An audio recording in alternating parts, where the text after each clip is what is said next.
Hello, romance. Ashley Collins, aka the Aunt of Dragons. Welcome to my YouTube channel, The Breakup Diaries. I feel like this is gonna be more like a podcast-ish kind of episode because I really don't have a topic. So as I'm recording this in real time, I don't even know what to title this. I ran out of ideas of what to talk about, so I was like, let me just go on my stories on Facebook and Instagram and ask, does anyone have any questions for me? And the only person that asked me was about my crystal.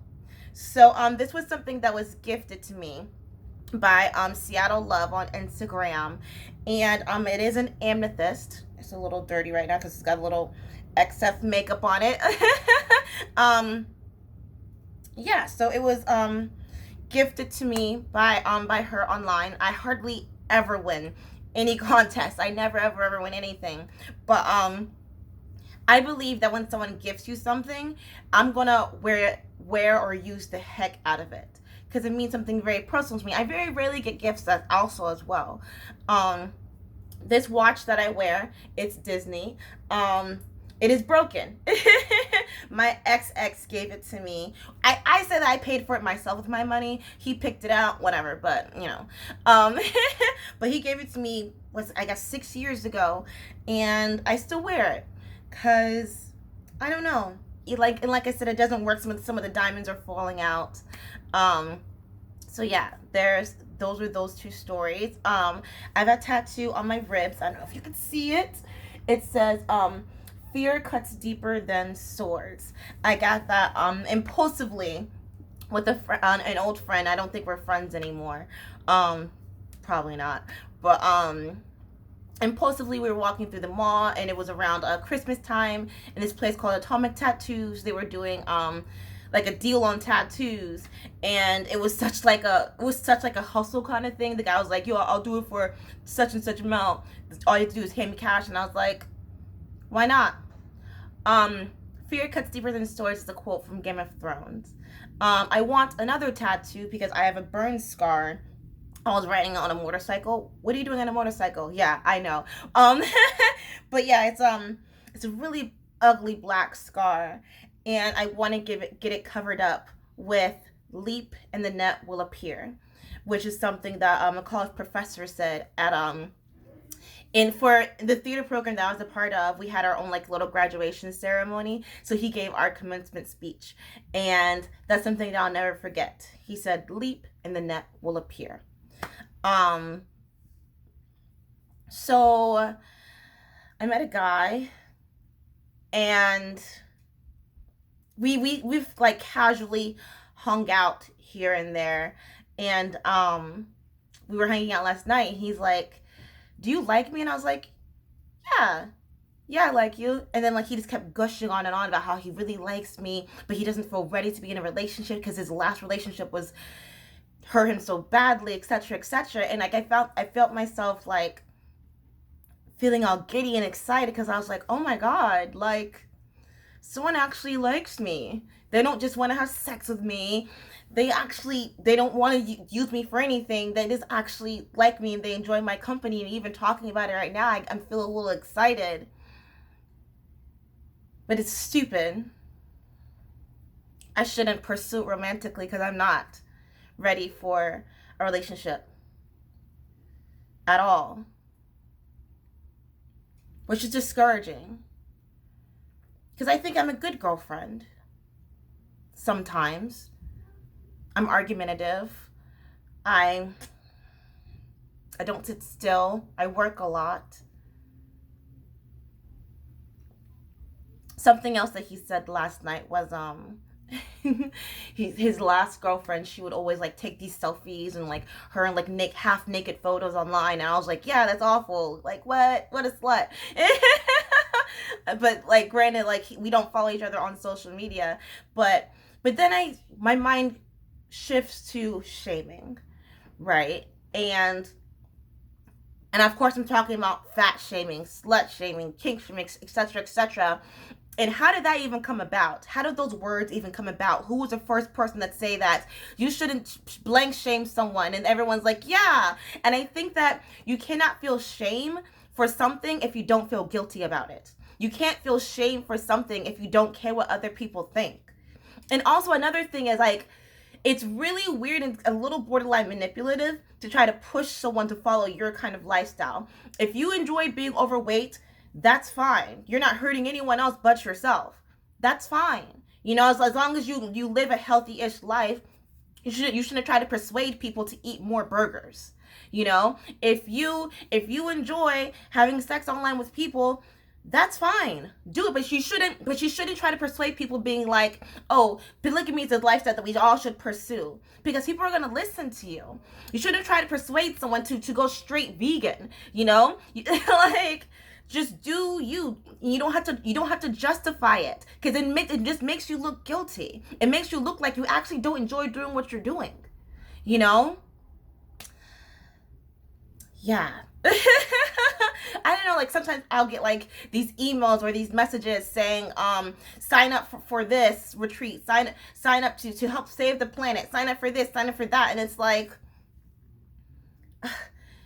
not everyone wants to sign up for the thing that you're doing with your lifestyle. In order for you to find those people, maybe instead of being online all the time, maybe you should go outside and actually talk to people. And don't use the excuse, oh, we can't because of COVID. No one's following these rules or regulations at all. I stopped wearing my mask at work because I'm like, this is ridiculous. It's like, how when the athletes, they're during the game, right? They're all maskless. But then when they're in the interviews, they have to have the mask on even though no one's around them. It's like, who are we trying to comfort? Who are we trying to persuade that don't forget to keep your mask on? Who are we trying to do that? Who are we trying to tell that to? We're all on the same page for the past year. We all know that as soon as the press conference is over, they're going to take off their mask. We all know that. We're all aware of that. So we shouldn't allow that to, like, I don't know, like, making someone feel guilty making someone feel guilty plus making them feel shame for some reason. Like, this is like the perfect formula in order to create the perfect kind of human that works for you and for your lifestyle. Does that make sense? That was a bit of a tangent, sorry. I want to end by reading something that I wrote. I know if you saw the episode with Quentin Tarantino and Joe Rogan, he was just talking about just create and fuck what people say is good or bad. Just fuck it. So like I said before, I wrote something years ago. I've been trying to get it staged for years. And maybe I'm just gonna I asked one of my friends to like do a reading of it with me online, but he wasn't able to do it. I asked another friend to do a reading with it for me. He wasn't able to do it. So I'm just gonna keep asking. Because it's, eventually it will come. It will be on a stage or be on a camera. But I want to stop keeping it a secret. I mean, it's not a secret. Like, if you ask me about it, I'll tell you about it. So right here is a monologue. Scene 18. It's called Venus Hot and Tot. And the name of the play is called Mind Addict. Is that clever, right? Okay. You know what I hear a lot? I'm sweet, different, and beautiful. I'm sweet. A great treat after your long, stressful day. Different always followed by in a good way.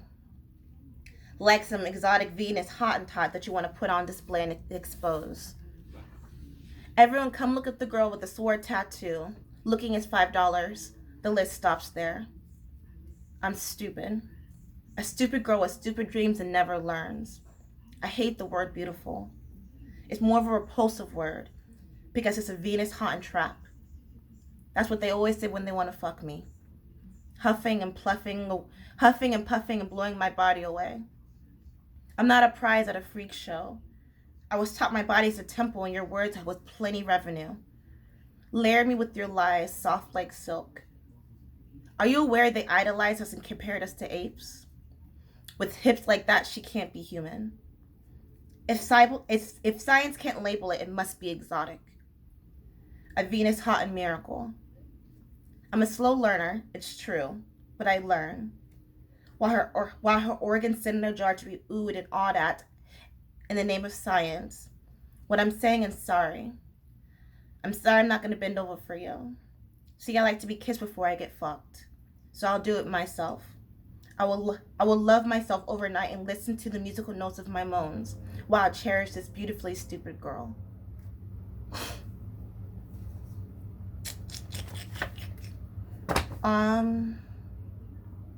Yeah. I'm not ready to date. That's unfortunate. And I know that he's not going to want to hang out with me anymore after I tell him that.